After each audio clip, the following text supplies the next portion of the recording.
नमस्कार, आप देख रहे हैं डीएनए टाइम्स और मैं हूं आपके साथ प्रियांशु शर्मा। आइए शुरुआत करते हैं इस वक्त की छत्तीसगढ़ से जुड़ी तमाम बड़ी खबरों से। एक देश एक चुनाव को लेकर नगरी में संगोष्ठी।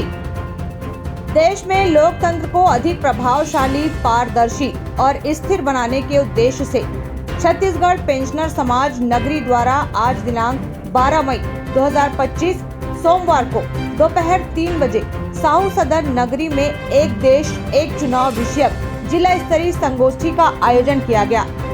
इस अवसर पर जिले के सांसद, विधायक, महापौर, जनप्रतिनिधि, सेवानिवृत्त अधिकारीगण एवं सामाजिक कार्यकर्ताओं की गरिमामयी उपस्थिति रही। कार्यक्रम का शुभारंभ पारंपरिक दीप प्रज्वलन के साथ हुआ, जिसके बाद मंच पर उपस्थित विशिष्ट अतिथियों ने अपने विचार प्रस्तुत किए। सेवानिवृत्त प्रशासनिक अधिकारी आर.एल. देव ने कहा, देश में बार बार होने वाले चुनावों से नीति निर्माण में बाधा आती है। एक समान चुनाव व्यवस्था से संसाधनों की बचत होगी और लोकतांत्रिक प्रणाली सशक्त होगी।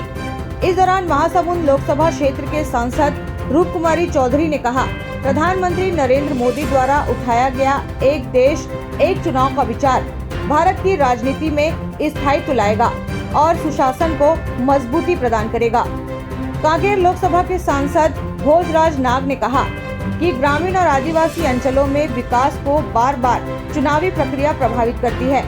अगर चुनाव एक साथ होंगे तो योजनाओं का लाभ सीधे जनता तक पहुंचेगा।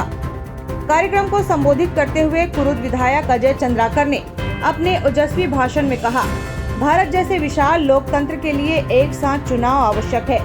इससे प्रशासन, राजनीति और समाज में स्थिरता आएगी, जो समग्र विकास के लिए अनिवार्य है। इस संगोष्ठी में बड़ी संख्या में जनप्रतिनिधियों की भागीदारी रही। भारत के लोकप्रिय प्रधानमंत्री सम्मानित नरेंद्र मोदी जी ने देश के इस नब्ज को पकड़ा है। आज पूरा देश की मांग है कि पूरे भारतवर्ष में एक देश एक चुनाव होना चाहिए। अभी इस कार्यक्रम के माध्यम से हम सभी लोग सुने हैं, हम सभी लोगों को विधिवत पूर्ण रूपेण जानकारी हुई है। अगर हमारे देश में एक चुनाव अगर होता है तो आर्थिक रूप से, शैक्षणिक रूप से, सामाजिक रूप से, विकास कार्यों के रूप से हर दृष्टिकोण से भारतवर्ष को फायदा होगा। और एक नेशन वन इलेक्शन के इस कार्यक्रम को मैं तो चाहूँगा पूरे जनता के साथ साथ सभी राजनीतिक दलों के लोगों को भी सहयोग करना चाहिए, ताकि हमारा देश और मजबूत हो सके। ये निश्चित ही एक देश एक चुनाव हम सबके लिए, देश के पूरे नागरिकों के लिए जो है एक अहम मुद्दा है। और हम पूरी तरह से ये कहना चाहते हैं कि ये व्यवस्था जो है तत्काल लागू हो। हम अपनी बात जो है महामहिम राष्ट्रपति जी को भी देंगे, सरकार को देंगे, माननीय प्रधानमंत्री जी को भी देंगे। निश्चित है कि एक देश एक चुनाव इस लोकतंत्रात्मक देश में जो है बहुत अति आवश्यक है। राष्ट्रीय विमर्श आज नगरी में आयोजित हो रहा है और लोगों तक ये आवाज पहुंचनी चाहिए कि देश में एक चुनाव होना चाहिए। मजबूत राष्ट्र के लिए इस देश में राजनीतिक स्थिरता की, प्रशासनिक स्थिरता की, सभी तरह की स्थिरता की जरूरत है। नहीं तो सारा जो प्रशासन है वो एक चुनाव लड़ने का इक्विपमेंट बन गया। रोज कोई न कोई चुनाव होते रहता है। हम भी अपनी भूमिका निभाए, हम भी जनता के बीच से ही आते हैं और आम जनता के बीच में भी ये चर्चा का विषय बने कि वास्तव में मोदी जी ने रामनाथ कोविंद कमेटी गठित की थी एक देश एक चुनाव के लिए, वो आज देश की आवश्यकता है। इसीलिए में समाधान शिविर का आयोजन किया गया है। हमारी केंद्र सरकार और राज्य सरकार के द्वारा बहुत अच्छी योजना जनता के लिए संचालित की गई है। गांव, गरीब, किसान, महिला और नौजवान, ऐसे हर वर्ग के लिए हमारी सरकार अच्छी योजना चला रही है। और हमारी सरकार माननीय विष्णुदेव साय जी गांव-गांव में जाकर के, घर-घर में जाकर के देख रहे हैं कि हमारी सरकार की जो योजनाएं हैं, ये योजनाओं का लाभ आम जनता को मिल रहा है कि नहीं मिल रहा है। और समाधान शिविर के माध्यम से हमारे आम जनता शिविरों में आ रहे हैं। उनके शिकायत के आधार पे, उनके मांग के आधार पे सरकार समाधान करने का प्रयास कर रही है। आपके पास अभी भी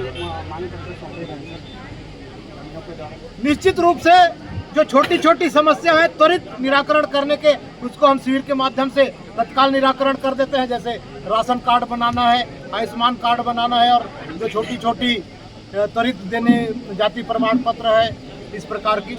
और जो जिला स्तर के समस्या है उसको जिला स्तर पर निराकरण किया जाएगा और जो बड़ी समस्या है उसको शासन स्तर पर निराकरण कर दिया जाएगा। सचिव की शिकायत भी की है सर आपके सामने, इसके लिए क्या प्रयास? अभी कोई सचिव अपने सरपंच के साथ बदतमीजी कर रहा था, ऐसी शिकायत प्राप्त हुई है। मैं जनपद के सीओ और एसडीएम को तत्काल उस पर कार्रवाई करके उसको हटाने के लिए कहा। धन्यवाद। और मैं सभी ग्रामीण जनों से अनुरोध करूंगा कि आप अभी हमारा कार्यक्रम समापन नहीं हुआ है। यहाँ बहुत से जो विभागों के द्वारा आपको जानकारी, आपके आवेदन के संबंध में जानकारी दी जाएगी और कुछ कार्यक्रम और बचे हुए हैं। उसके अंतर्गत विभागों के द्वारा प्रदान की जाने वाली प्रमाण पत्र भी प्रदान की जाएगी। और सभी से अनुरोध है कृपया अपना स्थान ग्रहण करने का कष्ट करेंगे। किसी का पेंशन, किसी का कुछ काम रहता है, जन्म मृत्यु प्रमाण पत्र, तो आज तक ना इसके कारण कुछ भी बन नहीं पाया। तो आम जनता लोग बोलते हैं कि अभी तक क्यों नहीं बनाए हो, हम लोग जन दर्शन में जाएंगे, वहाँ शिकायत करेंगे, तो मैं क्या कर पाऊँगी सर? वो तो ढंग से आकर कुछ काम ही नहीं करता, तो मैं अकेले क्या कर पाऊँगी? इसीलिए ना सचिव को चेंज करना। पुनः शिक्षा से आग्रह अभी की हूँ, पहले नहीं। ये आकर के मंच में आसीन होने का कष्ट